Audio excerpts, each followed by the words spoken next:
রাজনীতির কারণে যদি বাংলাদেশ অস্থিতিশীল হয় তার পুরোপুরি দায়ভার জামাত শিবিরকে নিতে হবে।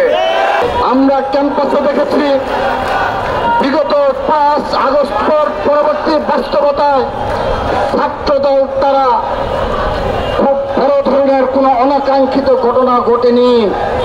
ঢাকা বিশ্ববিদ্যালয় সহ জগন্নাথ, জাহাঙ্গীরনগর, চট্টগ্রাম, রাজশাহী বিশ্ববিদ্যালয় সহ বাংলাদেশের সকল শিক্ষা প্রতিষ্ঠানে সর্বোচ্চ ধৈর্য এবং সহনশীলতার রাজনীতি উপহার দিয়ে চলেছে বাংলাদেশ জাতীয়তাবাদী ছাত্র দল। তারা বিগত 1টি বছর কোন ইস্যু না পেয়ে বারবার চেষ্টা করেছে ছোটখাটো কোনো ঘটনাকে কেন্দ্র করে ক্যাম্পাসকে অস্থিতিশীল করার জন্য।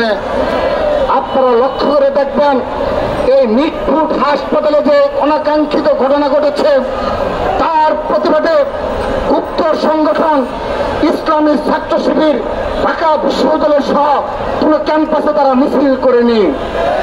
এটা তারা প্রমাণ হয় বিগত সাম্য হত্যার প্রতিবাদেও তারা কোন ক্যাম্পাসে একটি মিছিল পর্যন্ত করেনি।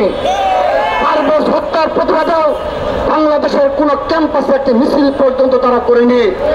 এটি তারা প্রমাণ হয় 1971 সালে যেভাবে ছাত্র সংঘের ভূমিকায় অবতীর্ণ হয়ে বাংলাদেশের স্বাধীনতার বিরোধিতা করেছিল, মা বোনদের ইজ্জত সম্মান হানি করেছিল, সেই একই ধারায় তারা আজও গুপ্ত রাজনীতি অব্যাহত রেখেছে।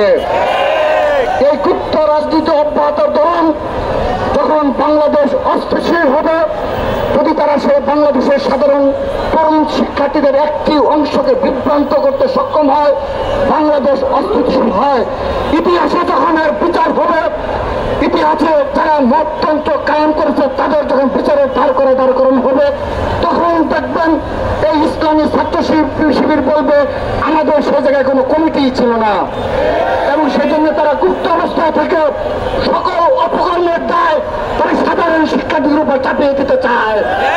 আমি সাধারণ শিক্ষার্থীদের সজাগ দৃষ্টি রাখার, জুলাই আগস্ট গণঅভ্যুত্থান সফল হয়েছে এই সাধারণ শিক্ষার্থীদের অকুতোভয় সংগ্রামের কারণে, সাহসিকতার কারণে।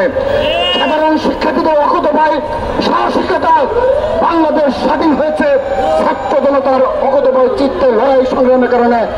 জুলাই আগস্টের গণঅভ্যুত্থান সফল হয়েছে, কিন্তু ওই জুলাই আগস্ট গণঅভ্যুত্থানের 1 বছর পূর্তি পরেও এই ইসলামী ছাত্র শিবির ক্যাম্পাসে ক্যাম্পাসে গুপ্ত রাজনীতি করে আমাদের সর্বোচ্চ সাংগঠনিক অভিভাবক, ছাত্র দলের সর্বোচ্চ সাংগঠনিক অভিভাবক, বাংলাদেশের লক্ষ লক্ষ ছাত্র সমাজের অহংকার বিএনপির ভারপ্রাপ্ত চেয়ারম্যানকে নিয়ে যে কটূক্তিমূলক রাজনীতির উপহার দিল, আমরা বলতে চাই তার জবাব ছাত্র দল অক্ষরে অক্ষরে একসময় দেবে ইনশাআল্লাহ।